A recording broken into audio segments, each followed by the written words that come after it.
Bom dia. De novo, como todo mundo falou, é uma satisfação ver a casa cheia hoje, num sábado frio. É uma coisa que a gente nem espera. O Hélio é bem mais otimista do que eu nesse ponto, e ele até me trouxe um pouco mais de otimismo nos últimos tempos, porque eu falava para ele, Hélio, mas não é possível, as pessoas falam e falam sobre coisas que elas não entendem, elas não querem discutir, elas têm imunidade cognitiva, você pode lhe explicar que 2 mais 2 é 4, e elas vão continuar dizendo que é 5. Ele falou, calma. 10 anos atrás, lembra dessa conversa? 15 anos atrás, tudo que a gente está falando hoje, ninguém ia escutar. Se você tem quase 100 mil seguidores hoje no Facebook, que é uma rede social que mal existia antigamente, você não teria 2, porque ninguém ia querer falar sobre liberalismo ou sobre coisas em relação à política, em relação à economia, e tudo que é tido como uma coisa meio chata, né? Se você for conversar com as pessoas hoje em dia, todo mundo sabe um pouquinho sobre política e economia, mesmo que ela esteja errada, mas ela tem um pouco mais de contato com isso. As pessoas hoje assistem TV Câmara, que é uma coisa surreal. Ninguém assistia TV Câmara, ou as pessoas ontem comentando praticamente online o que estava acontecendo no TSE, que sim, foi uma vergonha, mas eu tento separar um pouco o que é bom e o que é ruim disso. Então, a parte ruim é que a gente deixou durante muito tempo os políticos fazerem o que eles queriam, e isso a gente tem que se colocar a culpa. A culpa não é só do outro, a culpa é nossa também, de ter deixado isso. Eu me incluo. Quantas pessoas aqui eram verdadeiramente politizadas até pouco tempo atrás, até 2 anos atrás ou 3 anos atrás? Vocês lembram todos os deputados que vocês votaram, os vereadores que vocês votaram? Quais eram as propostas que os presidentes, que são o cargo máximo da República, fizeram nos últimos anos? Pouquíssima gente sabe isso, e eu me incluo. Então, a gente tem uma revolução realmente sendo feita, e essa revolução sendo feita principalmente por redes sociais e outros meios que não é a imprensa comum, tanto que a gente vê por aí a imprensa falando um monte de abobrinha, e a gente batendo na imprensa, e eles falando abobrinha, e a gente batendo na imprensa. Então, da mesma forma que todo mundo falou aqui, o Paulo falou isso agora, eu achei bem interessante, e eu repriso, a gente tem que fazer isso a começar pela gente, mesmo que seja uma coisa pequena, uma coisa dentro da sua casa, conversando com o seu esposo, ou sua esposa, com seus filhos, ou com seus amigos. É uma revolução que começa a partir do que a gente acredita e como a gente acha que pode mudar o mundo. Porque não é todo mundo que vai para a política. Um monte de gente fica falando para mim, você tem que ser deputada, vereadora. Eu estou fora, já aviso antes. Não vou para a política, mas eu acho que qualquer pessoa que trabalha com informação, seja ela em qualquer âmbito, ela é uma pessoa importante, ela é uma pessoa importante dentro de toda essa estrutura, dessa máquina, digamos assim. Então, o fato de vocês estarem aqui hoje fazem de vocês pessoas importantes nessa revolução que a gente pode, sim, fazer, e a gente pode mudar alguma coisa no Brasil. É difícil, eu entendo, eu sei, eu sou a primeira pessoa a ter dificuldade de ter esperança quando a gente vê o que está acontecendo na política, mas, ao mesmo tempo, como o Paulo falou, como o Hélio fala, a gente tem uma janela de oportunidade e a gente não pode desperdiçar. E, inclusive, 2018 está aí. 2018 está aí, a gente tem uma chance de dar uma banana para os políticos que foram errados em todos os âmbitos. A gente não pode deixar esse pessoal votar de novo. Ontem até escrevi no Facebook que o pessoal que não está dizendo, que não estava falando sobre o julgamento, né, que em vez de falar o quão foi errado o julgamento de não fazer a cassação da chapa, que isso deveria ser feito porque a lei não estava falando porque isso prejudicaria a Dilma, essas pessoas elas não têm nenhum contato de fato com a realidade e com o que é o bem do Brasil. E a gente precisa fazer isso de alguma forma. E a nossa forma de fazer isso, além do voto, como o Hélio falou, não é só apertar um botão, é a gente fazer essas coisas todos os dias. E o encerramento, né, a responsabilidade de encerrar essas palestras de hoje, que foram excelentes, é falar para vocês sobre a questão da guerra de informação que a gente vive hoje. A guerra de informação ela é maior do que a guerra de classes, ela é maior do que a guerra entre gêneros, ela é maior a guerra entre raças, né, cores e etc., porque vocês sabem que a guerra de classes e de outras guerras, elas só beneficiam o Estado. As pessoas ficam se matando, falando que um é errado, que o outro é errado, que um é mais oprimido que o outro é mais vítima que o outro precisa de mais direito do que o outro, um tem mais privilégio do que o outro, mas, no fim das contas, quem é que está levando alguma coisa nessa história? história. Não sou eu, não são vocês. São os políticos que estão lá em cima se aproveitando que a gente está aqui embaixo se matando. E isso entra a questão sobre a informação. Então, falar de economia, falar de política, entender como é que funcionam as contas. A gente viu isso muito claramente, por exemplo, no debate sobre a PEC do teto de gastos. Quem me acompanha sabe que eu fiquei batendo o tempo todo sobre cada uma das coisas que estavam sendo faladas, cada uma do que estava sendo proposto, e as coisas que eu ouvia de volta são realmente desanimadores. Por quê? As pessoas não leem as coisas. Elas pegam uma opinião, elas pegam uma mídia aí qualquer, leem aquilo, não vão ler o projeto direito, não vão ver o que acontece, não vão entender a matemática por trás da coisa. E isso também se aplica, por exemplo, para a questão da reforma da Previdência. Muita gente fala, eu não concordo com a reforma da Previdência. Tudo bem, mas existe um rombo. Ah, não, mas não tem um rombo. Aí aparecem aquelas contas mirabolantes, meio a la Guido Mantega, né? Criatividade, aquela contabilidade criativa, de que não existe rombo. Você fala, tá bom, mas mesmo que não existisse rombo, a gente tem um problema de trajetória de longo prazo. As pessoas estão vivendo mais, as pessoas estão tendo menos filhos, portanto, a gente tem um problema atuarial. Isso não deveria ser uma coisa difícil de ser entendida, né? É uma coisa meio simples, meio básica. Mas a gente tem que ficar, sim, insistindo no óbvio. E cada um de vocês tem um papel importante nessa retomada, digamos, do poder de fato ao povo, e de preferência um povo mais livre, né? Somos todos aqui, espero, liberais ou tendenciosos ao liberalismo, mais livres. E para ser mais livres, só existe liberdade com informação. Você não consegue ser livre se você depende de alguém para fazer isso para você. E a Madeleine falou isso bem no começo das palestras aqui, quando ela abriu, dizendo que as pessoas no Brasil elas têm esse vínculo paternalista de que alguém vai resolver o seu problema, alguém vai fazer para você, o Estado está ali, e inclusive no que tange informação e como é que você entende os problemas. Então, colocar embaixo do tapete não vai resolver. Eu vou ser prejudicado por a reforma da Previdência, eu tenho que entender melhor como é que funciona. Por que a gente tem essa necessidade de reformar a Previdência? Você não concorda com a proposta do governo? Tudo bem, eu também não concordo com a proposta do governo, principalmente a que retira servidores municipais, estaduais e mantém justamente os privilégios que a gente quer tirar. Mas se você não diz que a Previdência precisa ser reformada, você está simplesmente querendo manter os privilégios que você diz que é contra.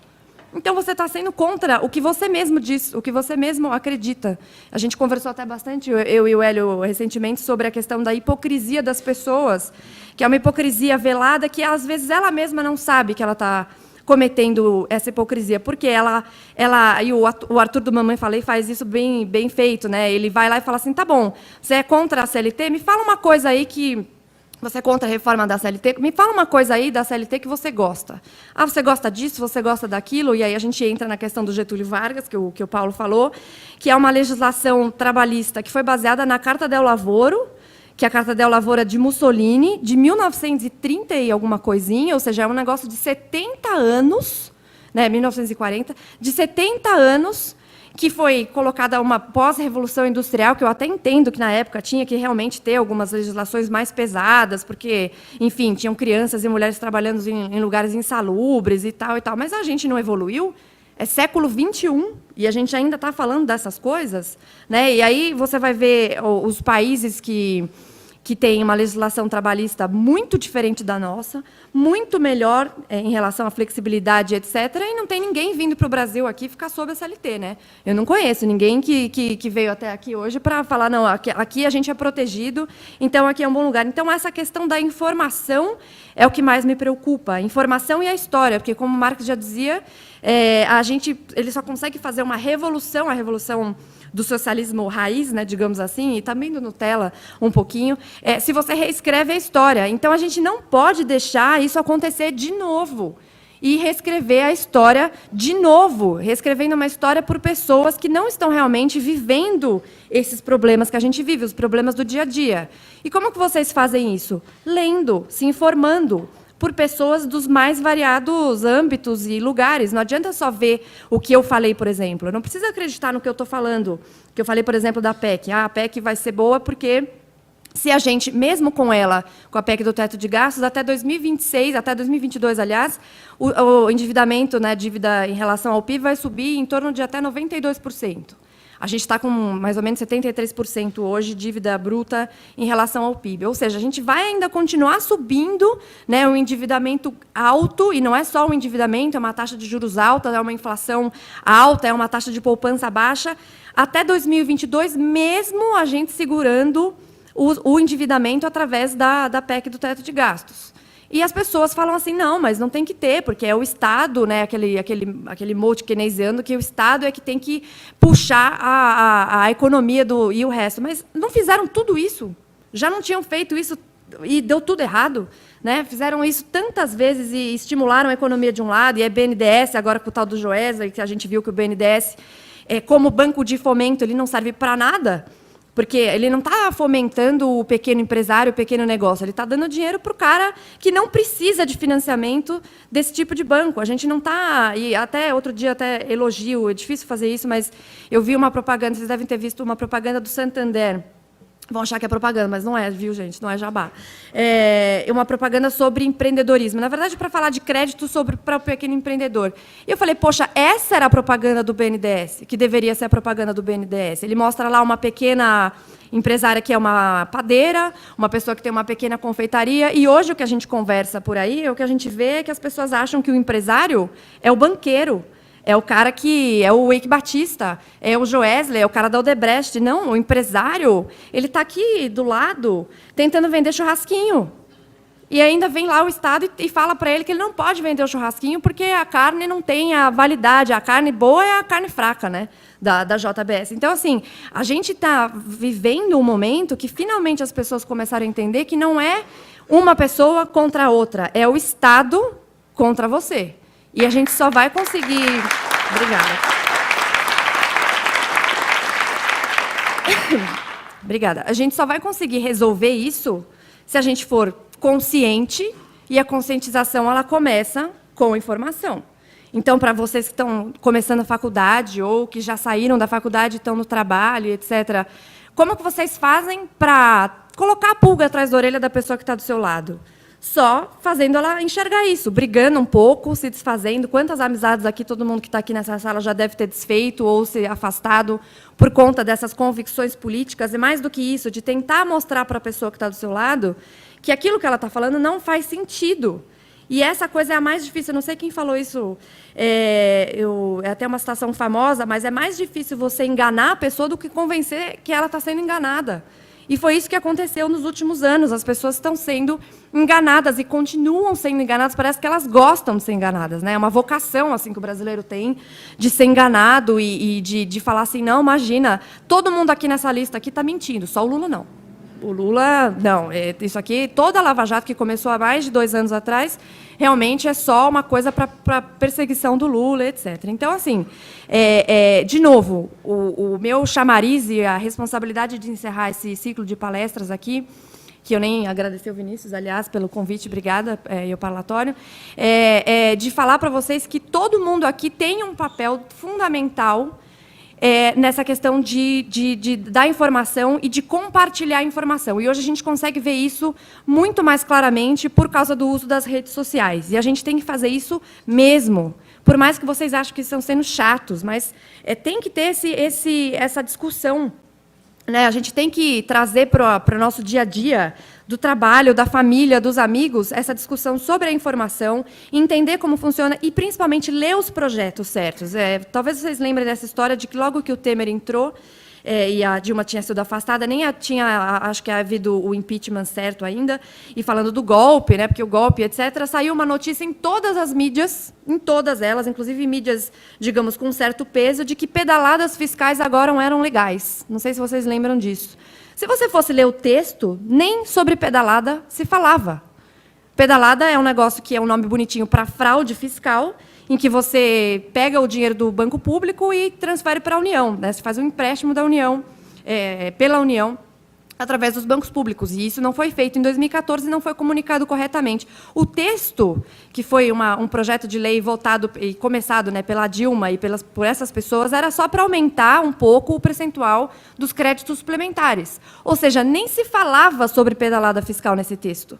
Não tinha isso mencionado. E as mídias grandes falando que pedalada agora era legal. Então, assim, as pessoas pegam isso, pegam a manchete, não leem o texto, não leem o projeto e saem metralhando todo mundo com essa informação. Gente, a gente não pode fazer isso. Isso é uma responsabilidade nossa. Se o outro lado vai fazer, é um problema deles. E vamos usar isso contra eles, né? Então, o meu speech principal aqui, embora a gente queria falar sobre soluções, a solução econômica é a mais simples de resolver. Né, se a gente conseguir ter um pouco mais de liberdade, se a gente tem um governo melhor, mais liberdade, menos imposto, as pessoas entendendo que elas precisam fiscalizar o governo, elas não precisam só ir lá votar, mas elas precisam fiscalizar o que está sendo feito e exigir que as coisas sejam feitas. Muito além disso, a gente precisa realmente saber do que a gente está falando. Então, a minha mensagem hoje, ela vai um pouco, ela transcende um pouco essa questão econômica e ela vai para o campo teórico, de que todo mundo aqui é responsável. Obrigada.